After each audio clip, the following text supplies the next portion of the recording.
Gitantlem Git, Chapter 8.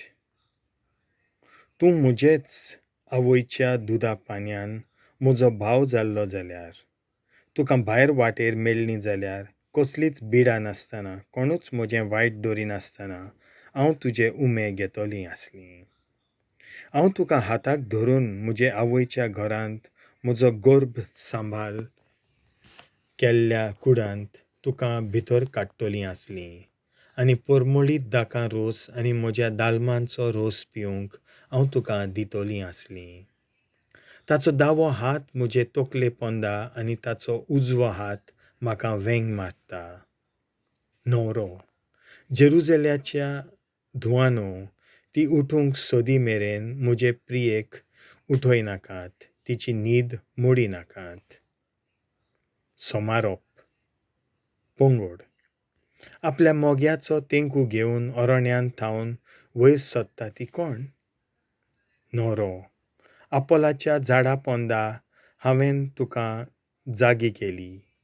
थंय तुजे आवयन तुजो गोrbh-samball केल्लो आनी थंय परुसूत वेदना मोदें तुका जल्मा हाडलोली.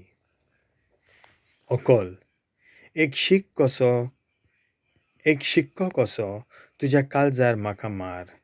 तुज्या हाताच्या बावल्यार मारतात तसलो शिक्को, कित्याक मोग मोन्ना इतलो घोट, प्रेमाशा पाताल्ला इतली धारून ताचो लोकलोक उज्याचो, सर्वेस्पराचोच उजो तो. हुंवराच्या उदकान मोग पाळूंक जायना, नदींच्या लोटान ताका बुडूंक जायना.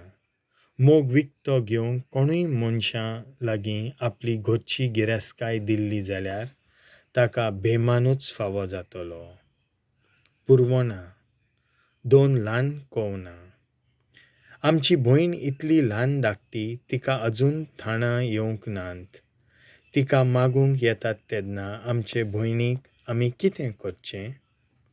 ती एक खोटाची वणत जाल्यार तिचे वयर आमी तिची राखण करूंक रुपयाचें एक रूंद दुरीग बांदुया. ती एक दारवंटो जाल्यार देवदाराच्या झाडा फोळ्यांनी तिका घोटाय दिवया. हांव एक वणत आनी म्हजीं थानां म्हणल्यार ताचे मिनार. ताचे नदरे मुखार म्हाका नीज शांती मेळ्ळ्या. बालहामोनांत सोलोमोनाक एक दाका मोळो आसलो. ताणें तो मोळो कुंबल्याक दिलो. जोन एकल्या कुंबलेकारान पिकेचें फळ कशें दोनयाक 1000 शेकेल फारीक करूंक जाय आसले. म्हजो खाशा दाका मोळो हांवूच कामायज कोत्तां. ताका सोलोमोना 1000 शेकेल आनी तुज्या कुंबलेकारांक 200. निमाणी चोडोवणी, तुमी मोळ्यांनी रावतले म्हजे बराबरचीं तुजो तालो आयकोतात म्हाकाय आयकून दी. म्हज्या मोगाच्या ताकतीन ये रे. पुरुश मेरवा भाशेन स्त्री मेरवाच्या पोरा भाशेन सांबार वेपाऱ्याच्या दोंगरावेल्यान ये रे.